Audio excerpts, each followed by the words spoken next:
औज़ुबिल्लाहि मिनश्शैतानिर्रजीम बिस्मिल्लाहिर्रहमानिर्रहीम। डायस पर तशरीफ फरमा ऑल इंडिया मजलिस इत्तेहादुल मुस्लिमीन के आपके हमारे सदर बैरिस्टर मेंबर ऑफ पार्लियामेंट अलहाज बैरिस्टर असदुद्दीन ओवैसी साहब, यहाँ पर मौजूद मजलिस इत्तेहादुल मुस्लिमीन उत्तर प्रदेश के सदर जनाब शौकत अली साहब,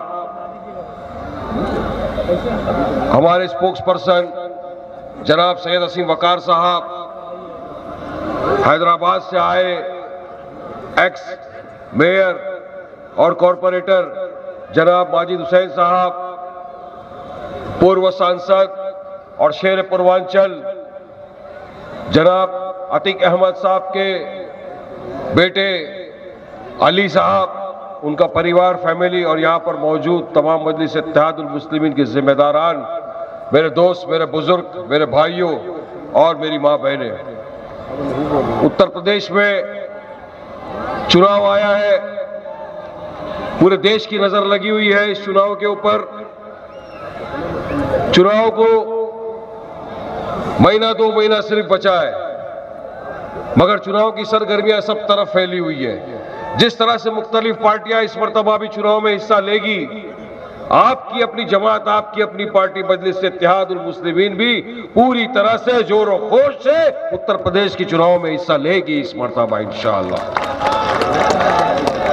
हमारी लड़ाई तो किसी एक से नहीं है, हमारी लड़ाई एक तरफ बीजेपी से है, दूसरी तरफ समाजवादी पार्टी, बीएसपी, कांग्रेस, अन्य दल सबके साथ में है। जब उत्तर प्रदेश में चुनाव लड़ने का फैसला किया था, तभी से सोचा था, 7 साल से हर वक्त यही मेहनत की जा रही है शौकत साहब के जरिए कि हमको इंसाफ मिले, हमको हिस्सेदारी मिले पॉलिटिक्स में। और जब आए लड़ने, हमने ऐलान किया था कि हम मकसद ये है कि हमको भाजपा को हराना है और योगी को इस मर्तबा उत्तर प्रदेश का मुख्यमंत्री बनने नहीं देना है। कुछ भी हो जाए, नहीं देना है ना बनने योगी को इस मर्तबा, हराना है ना बीजेपी को, अपने को। हाँ, हमने कहा था जो भी चाहता है भाजपा को हराए, आए हमारे पार्टी के सदर बैरिस्टर असदुद्दीन ओवैसी साहब के कांधे से कांधा मिलाए, लड़े, हराए बीजेपी। अगर नहीं आना है, आपकी मर्जी, किसी के पास कटोरा लेके नहीं जाएंगे, आइए हमको लीजिए साथ में, नहीं, वो दिन चले गए।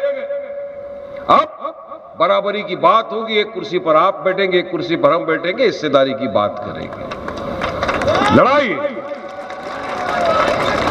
उत्तर प्रदेश में 7 बरस से आप देख रहे हो कि क्या तांडव चल रहा है। 5 बरस से मोदी राज आपने देखा है, किस तरह से सरकार तो एंटी मुस्लिम है, हमेशा से हम कहते हैं, और ये बीजेपी सरकार कभी सुधरने वाली भी सरकार नहीं है। हर रीत से आपके सामने नीति आयोग का रिपोर्ट आया है अभी। रिपोर्ट ये दर्शाता है कि हिंदुस्तान के 3 जो स्टेट्स हैं, जो सबसे पुअरेस्ट ऑफ पुअरेस्ट में आते हैं, गरीबी की जो सबसे ज्यादा जहां पर है, वो एक बिहार है, झारखंड है और तीसरा आपका अपना उत्तर प्रदेश। तो क्यों यहां पुअर है, क्यों गरीबी है, क्यों विकास नहीं किया? तो पता चला, लोगों ने पता चला है कि यहां पर विकास के नाम पर सिर्फ एक ही काम हुआ है, नामकरण। योगी जी ने सिर्फ नाम बदले हैं, आप जगहों के नाम। अरे जगहों के नाम बदलने से क्या युवाओं का मुकद्दर बदल जाएगा? वो युवा उत्तर प्रदेश का हजारों की संख्या में नहीं, लाखों की संख्या में आज बेरोजगार हो गया है। क्या जगहों के नाम बदलने से उसको रोजगार मिल जाएगा? क्या जगहों के नाम बदलने से, जो कोरोना के सेकेंड वेव में हमने देखा कि किस तरह से गंगा की घाट पर लाशें तैर रही थी, और जब वो लाशें बाहर आ गई, उसको कुत्ते नोच नोच के खा रहे थे, जिसका जिम्मेदार कोई और नहीं, सिर्फ नरेंद्र मोदी और उत्तर प्रदेश का चीफ मिनिस्टर या योगी जी। इनकी जवाबदारी थी उनको बचाना। तो क्या नामकरण करने से वो जो जाने चले गई, क्या वो वापस आ जाए? क्या उनके घर वालों को वो परिवारजन वापस मिल जाएंगे जिन्होंने अपनी जानें खो दी? नहीं। और विकास क्या किया है योगी जी ने? और एक विकास किया है, ठोक डालूंगा वाली पॉलिसी। ठोक डालूंगा वाली पॉलिसी का नतीजा यह आया है कि आज भी मिनिस्ट्री ऑफ होम अफेयर्स का ये डाटा है, मैं नहीं बोलता हूं, नहीं तो बोलेंगे वारिस पठान बोल रहा है, उत्तर प्रदेश में हाईएस्ट क्राइम रेट हो गया है। उत्तर प्रदेश में सिर्फ एक बरस में 2020 से अगर 21 का आप अगर आंकड़ा देख लेंगे भाईजान, उसमें 15 लोगों को पुलिस कस्टडी में मार दिया गया, हत्याएं हुई है। 450 लोगों को जेल कस्टडी में मार दिया गया है। पूरी तरह से ह्यूमन राइट्स का अगर वायलेशन कहीं हुआ है तो सिर्फ और सिर्फ उत्तर प्रदेश के अंदर हुआ है, आपके यहां हुआ है। ये पूरा ह्यूमन राइट वायलेशन है। क्योंकि आप देखिए किस तरह से अभी बीच में हाल में कानपुरी के यहां पे मैंने देख रहा था कि किस तरह एक बच्चे को उठा के लेके गए थे पुलिस कस्टडी में, उसको मार दिया गया। 3 दिन पहले योगी की एक ठोक डालूंगा वाली पॉलिसी का नतीजा मैंने अपने सबने देखा कि एक युवा अपने मासूम से बच्चे को अपनी गोद में लेके जा रहा है, पुलिस लाठियां बरसा रही है, उसमें मारे जा रही है, बोल रहे साहब रुक जाओ मेरे बच्चे को लग जाएगा, बच्चा गोद में है, मगर नहीं सुनते, ये नहीं, मारा जा रहा है उसको। ये है योगी की ठोक डालूंगा वाला पॉलिसी। ये विकास, मासूम बच्चों को जेलों में डाल दिया जा रहा है, किसी पे यूएपी लगा दिया जा रहा है, इस तरह से यूएपी इस्तेमाल किया जा रहा है। शादी में कार्ड बांट रहे, तेरे पे भी, तेरे पे भी, तेरे पे भी, सब पे लगाए। मगर उच्च न्यायालय, हमको न्यायालय पे पूरा विश्वास, पूरा भरोसा है। न्यायालय इंसाफ करता है, छोड़ देता है लोगों को। उनको पता है कि बेगुनाह बेकसूरों पे खोटे इल्जामात लगाकर उनको सलाखों के पीछे डाला गया है। यह है विकास यहां का। हम चाहते हैं कि यहां पर उत्तर प्रदेश में हम आए, चुनाव लड़े, हमारे प्रत्याशी यहां से जीते, आपके लिए इंसाफ की गुहार लगाए, आपके इंसाफ की, आपकी हक बयानी करे, जाके विधानसभा में जाए, असेंबली में जाए, आपके हक बयानी करें। यही जमात का मैसेज है पूरे हिंदुस्तान में।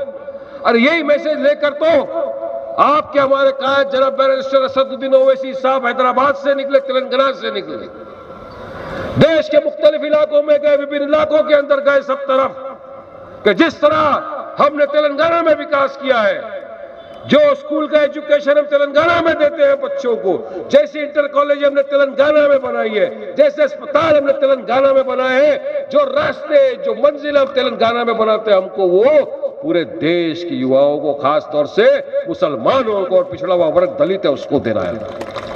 ये इरादा, ये नियत लेकर आपके बीच आए।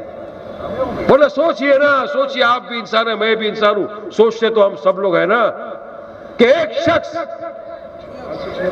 3 टर्म एमएलए, 3 टर्म एमपी, अल्लाह सुब्हानहू तक का दिया हुआ सब कुछ, बैरिस्टर है, पढ़ा हुआ शख्स, एजुकेटेड इंसान, पैसा अल्हम्दुलिल्लाह, 12 कॉलेजेस और स्कूल, हॉस्पिटल्स, दारुस्सलाम बैंक, नाम इतना, शौहरत इतनी, इज्जत इतनी कि हमारे देश के वजीर आजम को भी वो नहीं मिला है।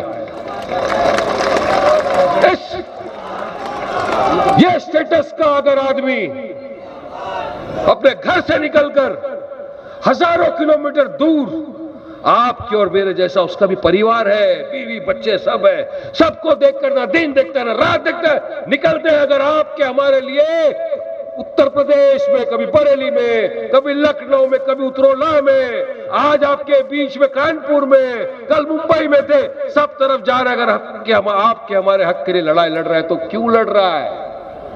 इनको कुछ खुद के लिए नहीं चाहिए, अल्लाह सुब्हानहू तआला का सब कुछ है, ना प्राइम मिनिस्टर बनना है, ना चीफ मिनिस्टर बनना है, ना नेता बनने का कोई शौक है।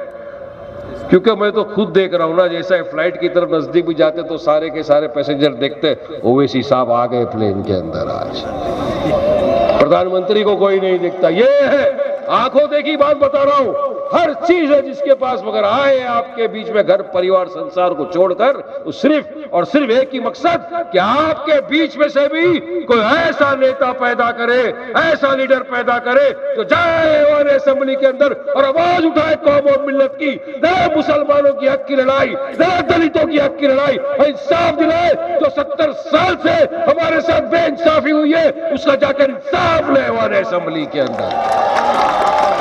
ये मंशा लेकर निकले हैं आपके बीच में, लेकिन आपका साथ चाहिए, आपका साथ चाहिए। आपके साथ के बिना कुछ नहीं हो सकता साहब, क्योंकि मजलिस इत्तेहादुल मुस्लिमीन है।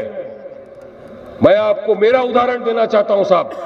आप बोलेंगे नहीं कैसा हो जाता, ये वक्त बहुत कम है, कैसा लड़ेंगे, कैसा जीतेंगे। नहीं, अगर दिल में इरादा है, नीयत साफ है तो अल्लाह सुब्हानहू व तआला तुमको कामयाब करता है, मंजिल आसान हो जाती है तुम्हारी हमेशा।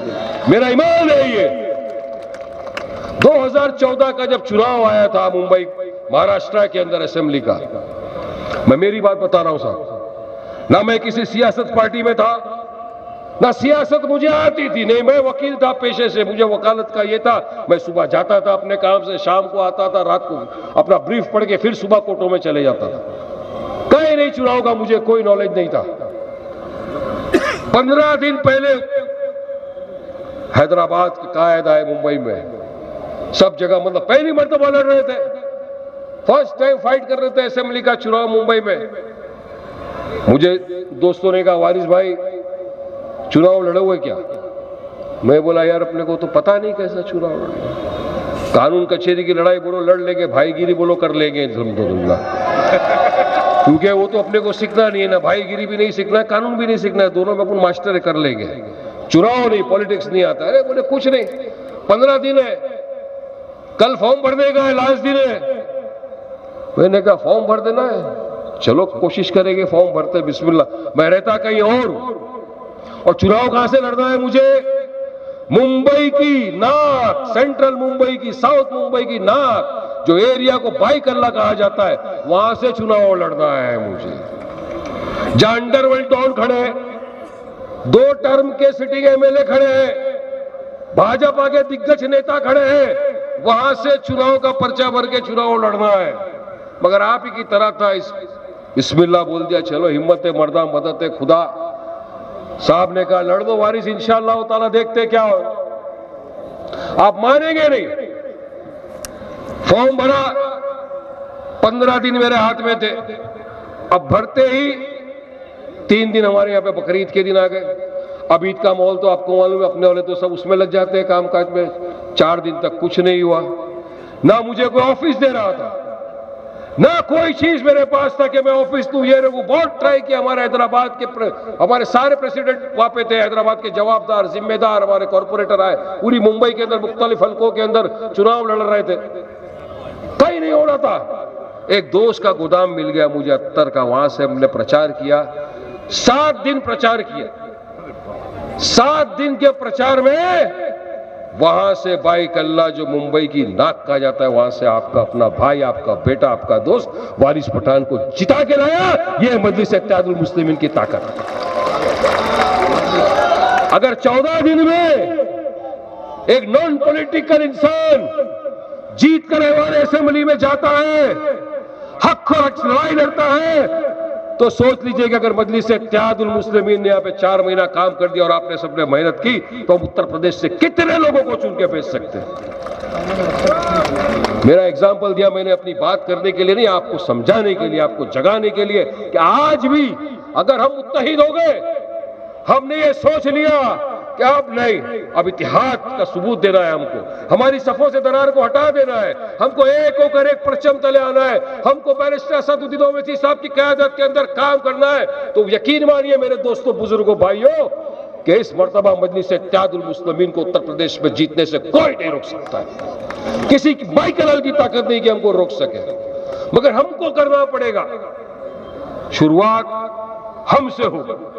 अगर हम इस पे देंगे, उस पे देंगे, वो करेगा, ये नहीं होगा। हमको आगे बढ़ना है। जो भी प्रत्याशी जमात दे के इसके साथ लगना है, तो याद रखो अमीर जनाब जमात ने जो कह दिया, लब्बैक करो, उसका साथ दो, उसको आगे बढ़ाओ, उसको जिता के लाने की जवाबदारी लो। हम 20% है उत्तर प्रदेश में। अगर हम 20% वाले 7% वाले को वोट देकर सीएम और डिप्टी सीएम बना सकते हैं, तो अगर 20% ने सोच लिया कि हमको हमारी क़यादत, हमको लीडरशिप तैयार करना है, तो क्या हम उत्तर प्रदेश की राजनीति का पूरा रुख चेंज नहीं कर सकते?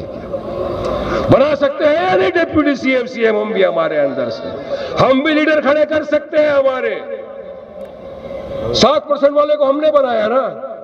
आज मैं आपसे पूछता हूं, आप बोलोगे नहीं ये जवाब मेरे पास। यादवों का नेता है, जाटों का नेता है, दलित समाज का नेता है, राजभरों का नेता है। मैं पूछता हूं मेरे मुसलमान भाइयों, दोस्तों, बुजुर्गों, मेरी मां बहनों, क्या आपके पास कोई उत्तर प्रदेश में आपका नेता है क्या? कोई आपकी अपनी जमात कोई थी क्या अब तक?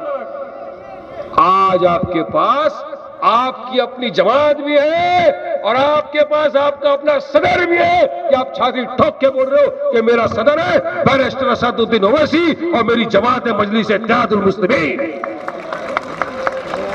हक बयानी करती है, हमारे अधिकार के लिए लड़ती है, हमारा हक हमको चाहिए। मुझे याद है अभी भी 2012 का जब घोषणा पत्र निकला था समाजवादी पार्टी की तरफ से, अखिलेश यादव ने कहा था उसमें, अगर हम उत्तर प्रदेश का चुनाव जीते तो हम मुसलमानों को एजुकेशन में और जॉब में रिजर्वेशन देंगे। है घोषणा पत्र मिटते नहीं, सब स्टोर रहता है, सब कुछ है, दिखा सकता। दिया क्या आपको रिजर्वेशन? कभी किसी ना मिला है ना मिलेगा। लेकिन अगर मजलिस इत्तेहादुल मुस्लिमीन के प्रत्याशी जीत के आते तो इंशाअल्लाह हमारी लड़ाई लड़ते रहेंगे, हम फाइट करते रहेंगे, आपके हक के लिए लड़ते रहेंगे, आपके रिजर्वेशन के लिए लड़ते रहेंगे, आपके आने वाले बच्चों को अच्छा एजुकेशन मिले उसके लिए लड़ाई लड़ते रहेंगे। आप 70 साल चले गए, 75 साल हो गए, बहुत हो गया। अब ये गुलामी की जंजीर तोड़ो मेरे भाइयों, दोस्तों, बुजुर्गों, बहुत गुलामी कर ली। अब अपनी क़यादत बनाओ, अपने आप को मजबूत करो, लीडरशिप तैयार करो। वरना देख लो मेरे भाइयों, बुजुर्गों, दोस्तों, कि आज देश के जो हालात है आप तमाम के सामने हैं। आप तो सियासतदार हो, पॉलिटिक्स के अंदर उत्तर प्रदेश का एक बच्चा माहिर है। मैं नॉन पॉलिटिकल आदमी था लेकिन मैं पॉलिटिशियन बन गया। आप तो पॉलिटिशियन हो, आप अगर थोड़ा मेहनत कर दिए तो आप कहां से कहां पहुंच सकते हैं। जमात के साथ चलो मेरे यारों, दोस्तों, बुजुर्गों। आज हालात खराब है देश में। कहीं पर मैं अभी पढ़ रहा था बैठे बैठे, यहां पर तो ये भी आ रहा है, अब रस्तों पे नमाज अदा नहीं करने की इजाजत मिलेगी। नमाज नहीं पढ़ सकेगा रस्ते में, कहां पर है? क्यों भाई? हम तो 3 मिनट होता है, 3 मिनट से ज्यादा तो नहीं पढ़ते ना। कोई तो सिर्फ सलाम फिराया कि उठ के निकला सीधा बाहर। कुछ लोग हैं जो बैठते दुआ मांगते, क्या हुआ 3 मिनट में? हम तो किसी के रिलीजियस के अंदर बोलते ही नहीं, हम तो संविधान को मानते हैं, हम तो हिंदुस्तान के सेकुलरिज्म प्लुरलिज्म की दुहाई देते हैं, गंगा जमुना तहजीबी की हम सबको सभ्यता देते हैं, सबको समझाते हैं, बताते हैं। फिर क्यों इस तरह का हमारे साथ भेदभाव? ये कुछ नहीं, ये सांप्रदायिक तनाव फैला करने के लिए हो रहा है। भाजपा अपने तमाम मुद्दों से फेल हो चुकी है, कोई मुद्दे नहीं बचे इनके पास, याद रखो मेरे दोस्तों, बुजुर्गों, साथियों। इसलिए इस तरह का ये मुद्दा फैलाकर, क्योंकि आज तक 200 से 350 आ गए, राम राम के नाम पर आ गए, अब आ गए कृष्णा कृष्णा के नाम पर वोट मांगने आ गए अभी। मगर इनकी मंसूबों को कामयाब नहीं होने देना है हम। अब डेवलपमेंट की भी बात करेंगे, एजुकेशन की भी बात करेंगे, अपने हक की भी बात करेंगे। ये हट गए अपने पूरे के पूरे एजेंडा से, कोई एजेंडा नहीं बचा। लोग गालियां दे रहे, अरे लोग सवाल कर रहे। जब टीवी में बैठता हूं सवाल होता शुरू हो जाता है, अरे कभी तो एक बात करिए, पेट्रोल का भाव कब कम होगा? बताओ, डीजल का भाव कब कम होगा? गैस का भाव कब कम होगा? इनके पास जवाब नहीं है। हम जवाब तलब करना चाहते हैं सरकार से कि बताइए, हाथरस का जिम्मेदार कौन था? क्यों हाथरस हुआ? जवाब नहीं है। हम लखीमपुर पे सवाल करते हैं, बताइए कि किस तरह से आज भी तुम्हारा मंत्री टेन्नी उसका बेटा थार गाड़ी लेके चला गया और जहां पर हमारा किसान भाई पीसफुल प्रोटेस्ट कर रहा था उनको उड़ा दिया। और आज तो बैलिस्टिक एक्सपर्ट का रिपोर्ट भी है जो दर्शाता है कि जो बंदूक से गोली निकली टेन्नी के बेटे की बंदूक की गोली थी। तो फिर क्यों तुम तुम्हारे मंत्री को बचा रहे हो? ये सवाल है हमारे उनसे, मगर उनके पास इन सवालों के जवाब नहीं। आप जवाब नहीं है तो आ गए इनके मंत्री, ये तो झांकी है, काशी मथुरा बाकी है। अरे शर्म करो मंत्री जी, शर्म करो। संविधान की शपथ लेके मंत्री बने, संविधान की बात, संविधान को एकदम से क्रॉस कर। प्लेसेस ऑफ वर्शिप एक्ट 1991 ये बोलता है 15 अगस्त 1947 के पहले का जो भी आप उसको चेंज नहीं कर सकते। तो फिर क्यों इस तरह की बात, क्यों इस तरह की बातें करना? ये बातें इस तरह करना कि इनका सिर्फ एक ही मकसद है कि किसी ना किसी कम्युनल लाइन के ऊपर उत्तर प्रदेश के चुनाव को पोलराइज किया जाए, कम्युनल लाइन के ऊपर उत्तर प्रदेश के अंदर से वोट लिया जाए और आपको हमको बेवकूफ बनाया जाए। मगर याद रखो मोदी योगी अब नहीं चलेगी। अब ये जो जनता है, जो इतनी सारी जनता इतनी धूप में इतने वक्त से खड़े होकर बैठी है, इन्होंने मान लिया है कि नहीं अब वो ही करेंगे। अब एक ही क़यादत के बीच में काम करेंगे, एक ही क़यादत के परचम तले काम करेंगे, जिसकी पार्टी का नाम है मजलिस इत्तेहादुल मुस्लिमीन और सदर का नाम है बैरिस्टर असदुद्दीन ओवैसी। चुनाव आ गया है, महीना बाकी है, काफी लोग आपके पास आएंगे, कटोरा लेके आपके दरवाजों पे आएंगे, रिक्वेस्ट करेंगे। ये सो कॉल्ड सेक्युलर पार्टी, ये जो कथित सेक्युलर पार्टी वाले तो ज्यादा आएंगे आपके बीच में, क्योंकि वही का एमएलए भी है ना यहाँ पे, कि हमको वोट दे दो साहब। मगर नहीं मेरे भाइयों बुजुर्गों, याद रखना, सबको आपने वोट दिया, 75 साल से हर पार्टी को आपने वोट दिया, सबको इत्तेदार की कुर्सी पे आपने बिठाया। मैं आपसे इतना तो रिक्वेस्ट कर सकता हूं ना, एक मर्तबा मजलिस इत्तेहादुल मुस्लिमीन को भी वोट देकर देख लो मेरे भाई। जितना अधिकार कानपुर की आवाम का वारिस पठान पे, उतना अधिकार वारिस पठान का भी तो है ना कानपुर के मेरे भाइयों पे। क्योंकि मैं तो आपका भाई भी हूं और आपका कलमा दुआगो भाई भी हूं, याद रखना मेरे भाइयों, कलमे से भी आपसे जुड़ा हुआ हूं।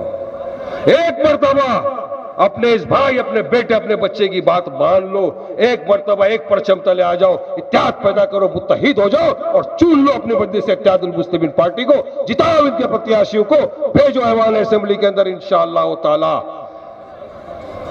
आपको मायूसी नहीं होगी, याद रखना। क्योंकि हमारी कायदात, हमारा सर, हमारा जो झुकता है वो अल्लाह सुब्हानहू व तआला के सामने झुकता है, हम उसको जवाब देते हैं, हमको अल्लाह को जवाब देना है। हमारा वो सदर है, वो हेड है, तो याद अमीर जमात के साथ चलो, अपने सदर की बात मानो, सदर के साथ चलो, मजलिस को जिताओ और इंशाअल्लाह ताला कामयाबी आपके कदम चूमेगी, ये मेरा ईमान भी है। क्योंकि अगर एक ये बात मुझे याद आई, बोलता चला जाऊंगा, अपनों को जो ठुकराएगा मेरे भाई, गैरों की ठोकरें जरूर खाएगा किसी दिन, याद रखना।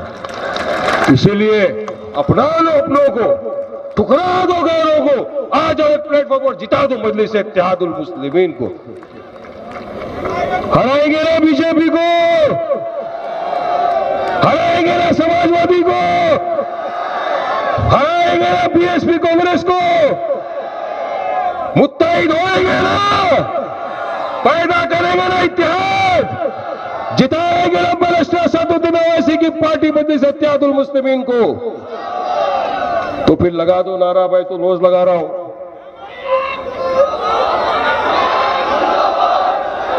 हिंदुस्तान हिंदुस्तान, मजलिस इत्तेहादुल मुस्लिमीन, बैरिस्टर असदुद्दीन ओवैसी जिंदाबाद जिंदाबाद। बहुत बहुत शुक्रिया। अस्सलाम। जनाब मुजीब